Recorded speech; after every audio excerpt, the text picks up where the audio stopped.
कभी सोचा है कि हॉरर कहानियां हमें इतना डराती क्यों हैं?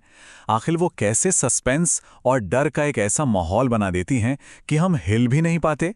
चलिए, आज एक ऐसी ही भूतिया किले की कहानी को परत दर परत खोल कर देखते हैं और समझते हैं कि इसके पीछे कहानीकार की क्या-क्या चालें छिपी हैं। कहानी की पहली ही लाइन और बस माहौल तैयार।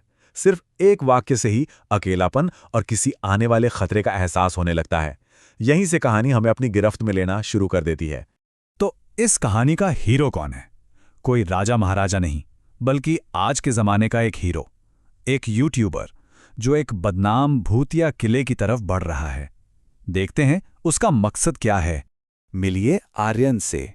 ये भूतों में ज्यादा यकीन नहीं करता। इसके लिए ये किला बस एक एडवेंचर है और अपने यूट्यूब चैनल के लिए जाहिर है एक धमाकेदार कंटेंट। शुरुआत तो बिल्कुल एक मॉडर्न एडवेंचर जैसी लग रही है ना? यहाँ कहानीकार बहुत चालाकी दिखाता है। किसी भी भूतिया चीज को लाने से पहले वो असल दुनिया के डर को सामने रखता है। आर्यन की चढ़ाई देखिए, टॉर्च की लाइट कमजोर हो रही है, गीली मिट्टी पर पैर फिसल रहा है और फिर टॉर्च हाथ से छूटकर अंधेरे में गुम। और ठीक उसी पल जब वो अकेला और बेबस है, उसे महसूस होता है कि कोई उसे देख रहा है। ये डर अलौकिक नहीं है, ये असली है। अभी तक तो जैसे तैसे आर्यन किले तक पहुंच तो जाता है, लेकिन वहां उसे कुछ ऐसा मिलता है जिसकी उसने कल्पना भी नहीं की थी, और यहीं से कहानी का पूरा मिजाज बदल जाता है। सोचिए, किले का एक वीरान टूटा फूटा कोना, और वहां आग के पास एक बूढ़े बाबा बैठे हैं। इतने बूढ़े कि लगता है मानो वो खुद उस किले के पत्थर से बने हों।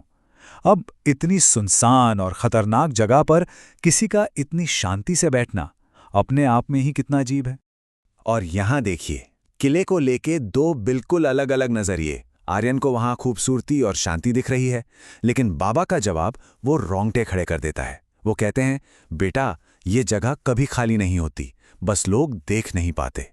बस ये वो लाइन है जो इशारा कर देती है कि अब कुछ बहुत गड़बड़ होने वाली है। जब आर्यन बताता है कि वो घर पर बिना बताए आया है, तो बाबा की ये बात कहानी में एक इमोशनल टच ले आती है। अचानक ये कहानी सिर्फ एक हॉरर स्टोरी नहीं रहती, बल्कि इसमें इंसानी रिश्तों की एक गहरी परत भी जुड़ जाती है। और फिर बातचीत एक ऐसा मोड़ लेती है जहां से वापसी मुश्किल है।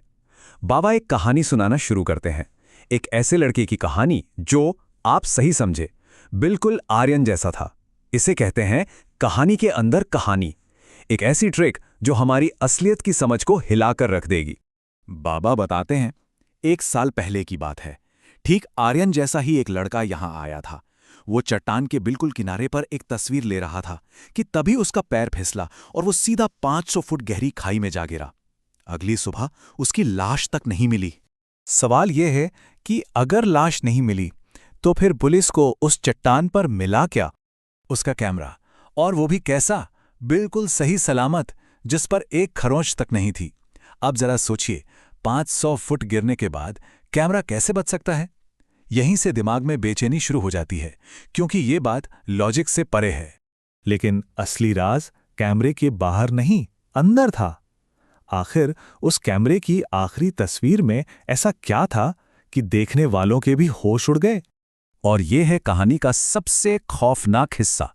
उस तस्वीर में वो लड़का मुस्कुरा रहा था और उसके कंधों पर ठीक पीछे अंधेरे से निकले 2 धुंधले हाथ रखे थे, जिनकी उंगलियां बहुत लंबी थीं।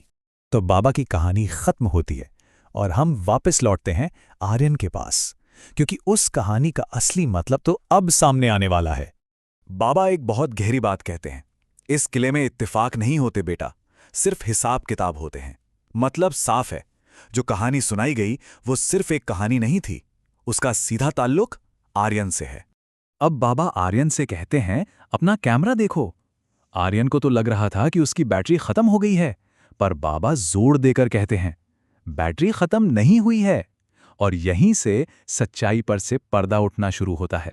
और फिर बाबा वो सच बताते हैं जो आर्यन के और हमारे पैरों तले जमीन खिसका देता है। वो कैमरा 1 साल पहले उस पत्थर से टकराकर टूट गया था। और इसके बाद आखिरी सबूत के तौर पर उस टूटे हुए कैमरे की स्क्रीन अचानक जल उठती है और उस पर एक वीडियो चलने लगता है, जिसमें आर्यन खुद उसी चट्टान से नीचे गिरता हुआ दिखाई दे रहा है। तो अब सारी पहेलियां जुड़ चुकी हैं। आर्यन की असली हकीकत क्या है और उस बूढ़े आदमी का असली मकसद क्या है, अब सब साफ हो जाता है। तो खौफनाक सच ये है, आर्यन ही कहानी वाला लड़का है। उसे मरे हुए 1 साल हो चुका है। और सबसे डरावनी बात, उसे इस बात का एहसास तक नहीं है कि वो एक भूत है। वो एक चक्रव्यूह में फंस गया है और हर रात अपनी आखिरी रात को बार बार जी रहा है। तो फिर वो बाबा कौन थे? कोई डरावनी आत्मा? नहीं, बल्कि एक दयालु आत्मा, जो हर रात उस किले में सिर्फ इसलिए रुकते हैं ताकि आर्यन की भटकती हुई रूह को थोड़ा सुकून और एक काल्पनिक भोजन दे सकें। कहानी का अंत बहुत ही दर्दनाक है। आर्यन अकेला उसी लूप में फंसा रह जाता है और बाबा उससे वादा करते हैं कि वो कल उसके लिए उसकी पसंदीदा खीर लाएंगे। एक ऐसा कल जो कभी नहीं आएगा। ये चक्र कभी खत्म नहीं होगा। और ये कहानी हमें इसे एक परेशान कर देने वाले सवाल के साथ छोड़ जाती है। क्या ऐसा हो सकता है कि मरने वाले को भी ये एहसास न हो कि वो मर चुका है?